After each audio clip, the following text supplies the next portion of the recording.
¿Cómo andan, jóvenes? Espero que se encuentren bien. El día de hoy quiero charlarles sobre democracia.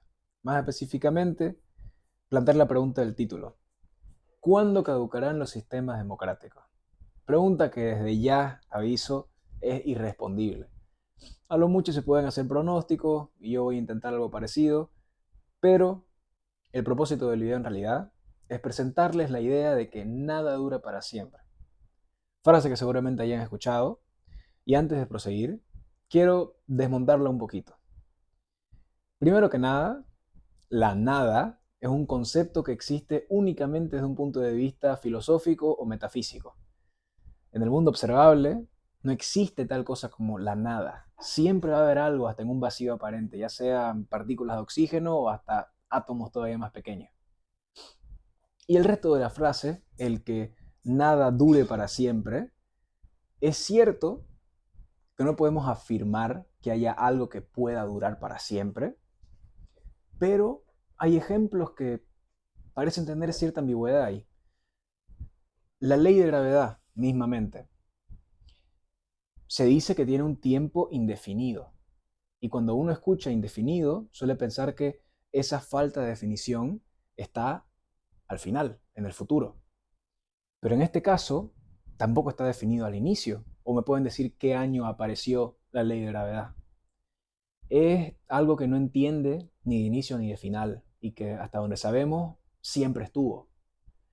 Y si sufriera alguna mínima alteración o dejara de existir, todo el universo que conocemos implosionaría en sí mismo. O sea que no se puede afirmar que vaya a durar para siempre, pero raro sería que no lo haga, ¿no? Bueno, más allá de eso, que ya es irse un poquito al campo cósmico, en lo que nos concierne, que es la zona terrenal, sí, se puede decir que nada dura para siempre, y evidentemente los sistemas democráticos no van a ser menos, ¿no? Pero bueno, antes de proseguir, también quiero decirles que esto tiene todavía más importancia cuando tenemos en cuenta el ritmo al que el mundo sufre cambios. Es notablemente más veloz y en mayores cantidades de lo que era en el pasado. Mismamente la agricultura. Si vos pusieras a un agricultor del año 1300 a conversar con uno del 1800, sí van a entender perfectamente. Capaz hubieron algunas innovaciones, cambiaron algunos métodos, pero en general hubieran podido adaptarse y trabajar en este mundo futurístico bastante rápido. Hoy eso es impensable. Si vos enviás a alguien del 2005 al 2025, necesitaría mínimo unos 2 cursitos de capacitación para entender cada nueva cosa que sale, ya sean sistemas automáticos de irrigación o algún sensor que detecte la fase en la que se encuentra la planta potenciado con inteligencia artificial, qué sé yo. El punto es que en áreas cruciales para la sociedad humana, el mundo a día de hoy cambia bastante rápido. Y si un abuelo en esa época le decía al nieto, en mis tiempos todo era diferente, algo de razón iba a tener. Pero a día de hoy, cuando tu abuelo te dice eso, todavía más razón tiene. Así que si les quieren preguntar a sus abuelitos o abuelitas, los que los tengan con vida, cómo era el mundo en sus épocas, se van a dar cuenta de las grandes diferencias que habían, porque la mayoría de ellos habrán nacido en los 40, 50, 60, a lo mucho. Por ejemplo, mi abuelo, cuando él llega a Santa Cruz en la fase de construir su casa definitiva, esa zona era monte. Tuvieron que tumbar un montón de montes justamente, tumbar ciertos árboles, reforestarlos con otros, y él puso su casa en el final de esa calle. Y de hecho, en esa calle también vivía su hermana, mi querida tía Luchi, quien lamentablemente para nosotros nos trascendió esta semana, pero bueno, hay que estar felices por ella, que debe estar muy feliz y ya llegó donde todos alguna vez vamos a llegar. Pero bueno, otro que también, concepto que quería mencionar es que muchas veces damos ciertas cosas por sentadas, cuando ya deberíamos saber que nada dura para siempre, ¿no? Por ejemplo, si yo les digo monarquía, dinastía, realeza, se siente como algo olvidado del pasado. Y la realidad es que hasta el siglo pasado todavía tenías al Imperio Otomano peleando en la Primera Guerra Mundial. Y no es a raíz de esa derrota que ya se termina de deshacer. Y no hace falta, dice, ni siquiera el siglo pasado. A día de hoy, Arabia Saudí, le suena el nombre de ese país, no es popularmente conocido. Se llama Arabia Saudí porque Saudí es el apellido de la familia real que gobierna ese estado. Son una monarquía absolutista con primogenitura. Absolutista porque tienen prácticamente todo el poder. Primogenitura porque a diferencia de lo que sería una partición confederada, que quiere decir que al morir el rey, el terreno se parte entre los tres herederos, si es que habían tres hermanos varones, en este caso no va a pasar eso, es primogenitura, así que todo lo hereda el primero. Y se puede argumentar que ese país está funcionando bien e incluso tienen pronósticos positivos a futuro. Aviso desde ya, esto no es con intención de avalar las monarquías y criticar la democracia, nada que ver. Es solamente para darles un ejemplo curioso de cómo a veces damos ciertas cosas por sentadas y la realidad demuestra lo contrario. Además, también se puede decir que ese mundo monárquico ha sido lo que somos como humanos. Duró prácticamente toda nuestra historia. Este nuevo contexto donde hay estados y democracia es novedoso. Y bueno, hablando de democracia, ya había que entrar a eso. Quiero iniciar mencionando que es imposible hacer una definición estricta de ese concepto, porque encima está derivada en bastantes ramas, ya sea democracia constitucional, parlamentaria, representativa, lo que ustedes nombren, y evidentemente está lejísimo de lo que era el término original, democracia en griego, lo de el poder está en el pueblo, ¿no? Como se decía en Atenas. No tienen nada que ver las democracias modernas a las anteriores, pero se apropió el nombre, por así decirlo. ¿Cuál es el punto de todo esto? Que al final meterse en un debate semántico de, no, pero es que esto le corresponde a esta democracia, esto no, vamos a afrontarlo como un tema general. Porque además, esto de dividir y hacer juegos lingüísticos con este tipo de definiciones, se usa de hecho como técnica de política manipulativa para intentar que la gente esté más polarizada y no pueda conversar con claridad de algo.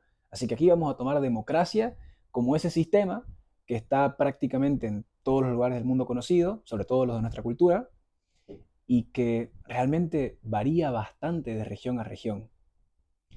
Incluso, vamos a decir, por inventar un ejemplo, Italia se denomina a sí misma como democracia parlamentaria y Alemania también.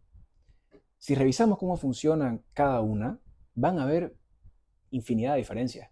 Por más que se haga un consenso y que se diga una democracia parlamentaria tiene que tener estas características y ambas las cumplan, si seguimos viendo, van a haber diferencias. Pero el punto es, ¿cuándo van a caducar? Yo les voy a dejar en este video fuentes que yo tomé para intentar hacer estos análisis. El experto en eso es un politólogo llamado Robert Dahl, que capaz hasta le suena el nombre. Y existen pues al final tensiones en la democracia, ciertas fallas que van a terminar explotando o quizá alguien tenga que intervenir para buscar soluciones, pero el punto es que van a generar consecuencias y de hecho ya lo han estado haciendo. La democracia ha estado mutando constantemente.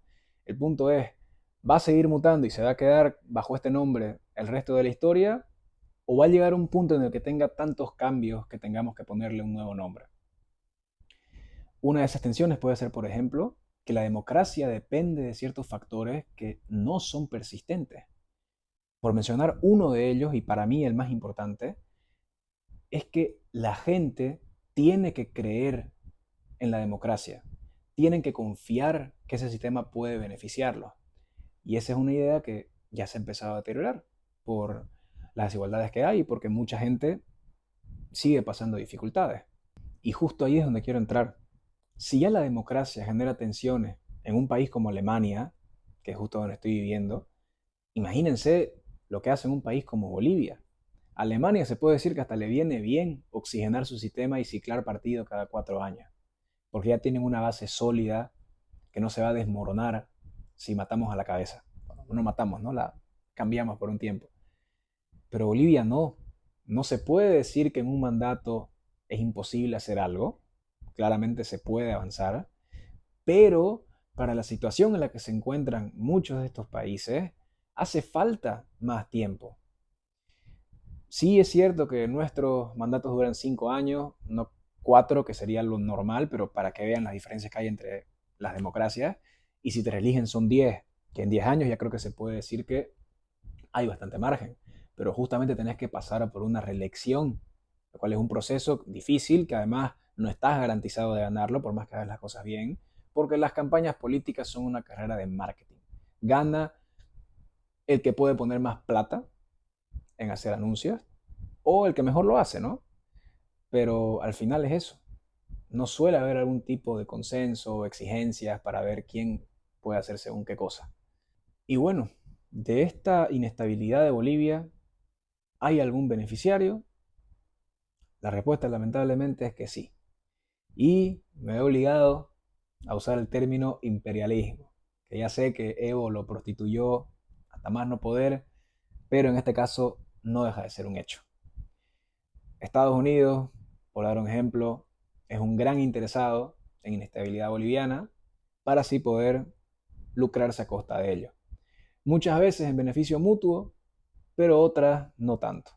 Y sí, hay veces que puede ayudar a la inestabilidad boliviana cuando le interesa que Bolivia esté lo suficientemente estable para que ellos puedan ingresar. Hay una cantidad de hechos documentados de primer orden infame, pero yo solamente voy a entrar en dos de los más recientes. Uno de ellos fue todas las catástrofes con compañías petroleras que estuvieron exprimiendo al país, todas potenciadas por el gobierno americano.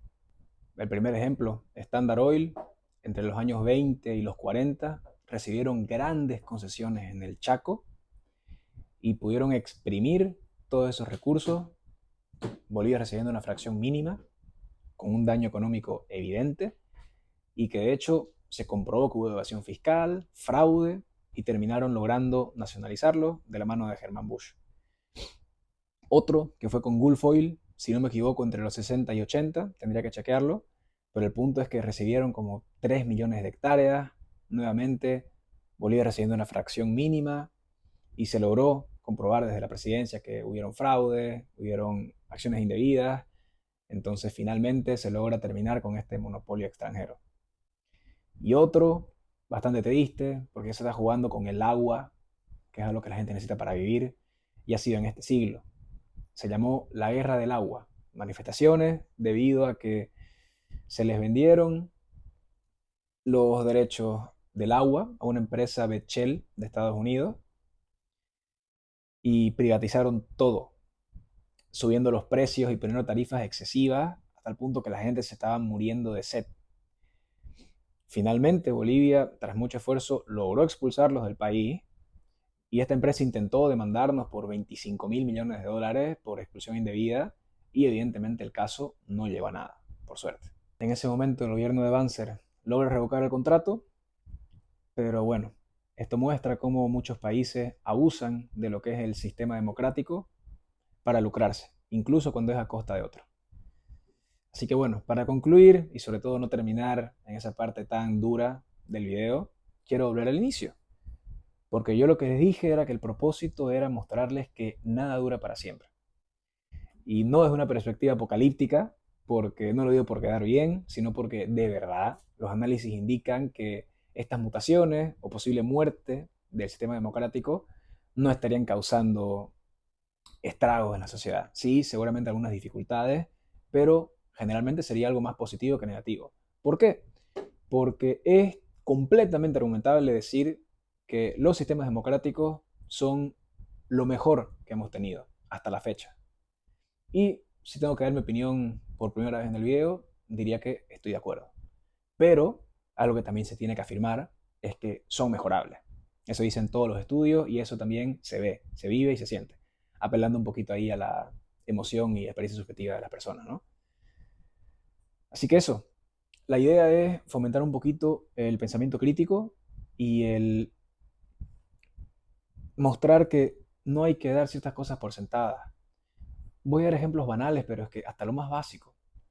Si les dijeron siempre que tenían que cepillarse los dientes después de cada comida y un día se les pasó por la cabeza preguntarse si eso era así, pues búsquenlo, por más que sea una nimiedad. Porque mismamente ahí se van a dar cuenta de que lo que más conviene es que te lo cepilles al despertarte y más importante aún, al dormir. Y si eso, capaz comiste algo un poquito potente, una tercera vez en medio del día. Pero nunca directo después de comer, porque eso le hace daño a tu boca, al esmalte de tus dientes, por ejemplo. Entonces, es transmitir esa idea de que hay ciertas cosas que estamos acostumbrados a ver cómo cambian. El equipo de fútbol del Real Madrid, vos lo ves ahorita en 2025 y sabés que el próximo año van a vender, comprar jugadores, cambiar de técnico y que va a ser algo variable. Pero luego, ¿pensabas lo mismo de los sistemas actuales? Capaz sí, capaz no, pero el punto es que es importante tener esto en mente porque solo teniéndolo en mente es que se pueden fomentar cambios si creemos que se puede cambiar y la realidad es que tiene que hacerlo. Así que eso es todo por el video de hoy. El próximo voy a contarles cuál es la razón de ser del sistema educativo actual, ya para cerrar este hilito de 3 videos con uno potente, el cuarto, que no le voy a anunciar el nombre todavía, eso será la próxima semana. Y les recuerdo que el anterior fue a un video que hablaba de cómo unificar Bolivia y era desde un punto de vista sociocultural, ¿no? No era de irse a la guerra y recuperar el mar. Así que eso es todo por hoy, les mando un fuerte abrazo y nos vemos el próximo domingo.